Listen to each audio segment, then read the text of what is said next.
Namo Didafa, good morning. Thank you for joining me for our daily practice check-in. Listen, listen, listen.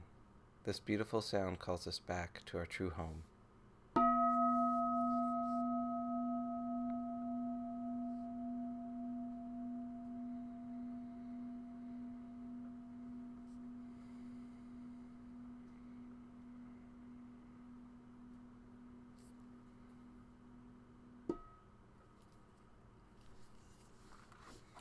The second mindfulness training.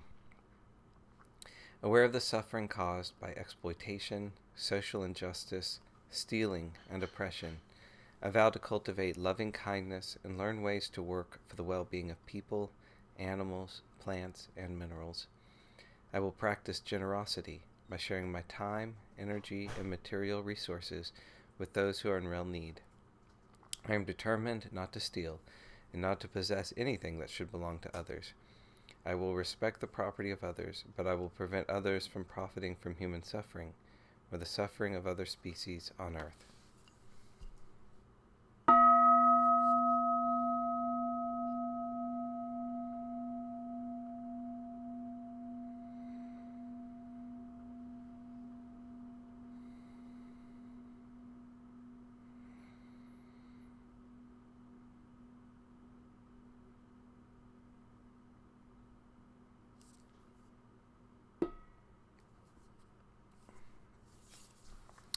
We've been reading The Body by the nuns of Amaravati, Dhamma reflections on aging, sickness, and death.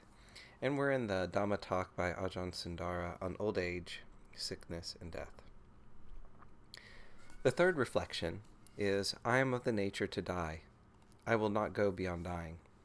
Even before I knew anything about Buddhism, at one point in my life I became interested in reflecting on death. Maybe it was because I was in a vulnerable state, or maybe it was because I was open and searching for the meaning of life. I wished deeply that at the end of my life I might have no regrets. This reflection on death brought me an immediate sense of presence. It immediately brought me down to reality. If I had any doubts about things, which options to take, what to do and how, or similar mental proliferations about this and that, I'd ask myself, if I died tomorrow, what would I like to do now?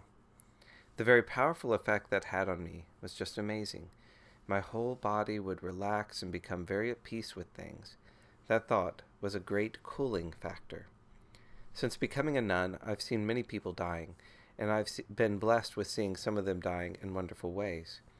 This is something that I will always cherish because when it's my turn, I'll be able to call to mind the amazing experience of being with those people right to the end. Over the years, several people have come to die at the monastery. There was a Thai lady who temporarily ordained and spent 6 months with us at Chithurst. 3 years later, she was diagnosed with liver cancer. She decided to prepare herself to die, so she came back to the monastery. It was extraordinary to be with her during the last 6 weeks of her life, and to see her last minutes. She was so bright and alive. She didn't have much pain. We spent a lot of time around her. The monks and nuns sat in her room, and we did some chanting. She had a bag of sweets, and about 10 minutes before she died, she said, "Oh, let's share all these sweets. This is my last sensual enjoyment on this earth." She shared out all the sweets. Then 5 minutes later, she lay down and died. Until the end, she was very bright, even chirpy, with a kind of energy, a radiance and brightness. There was also a man who came to die at the monastery. He was himself a Dhamma teacher.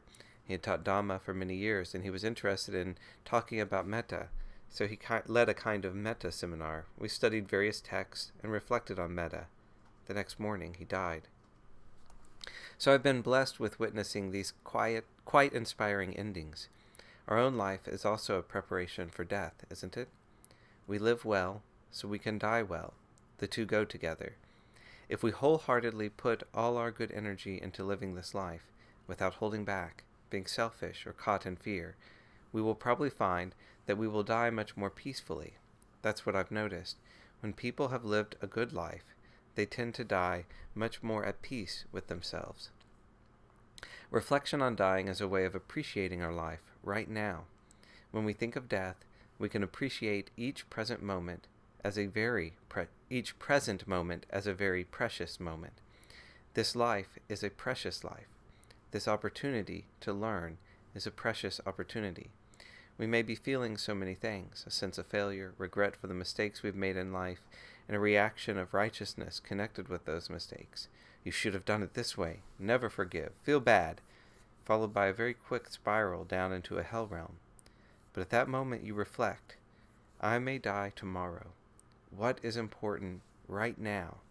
What is meaningful?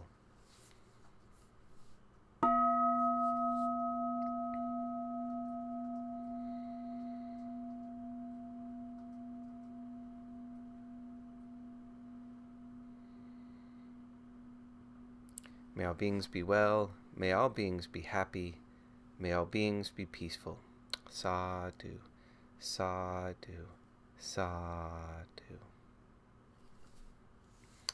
Thank you for joining me this morning.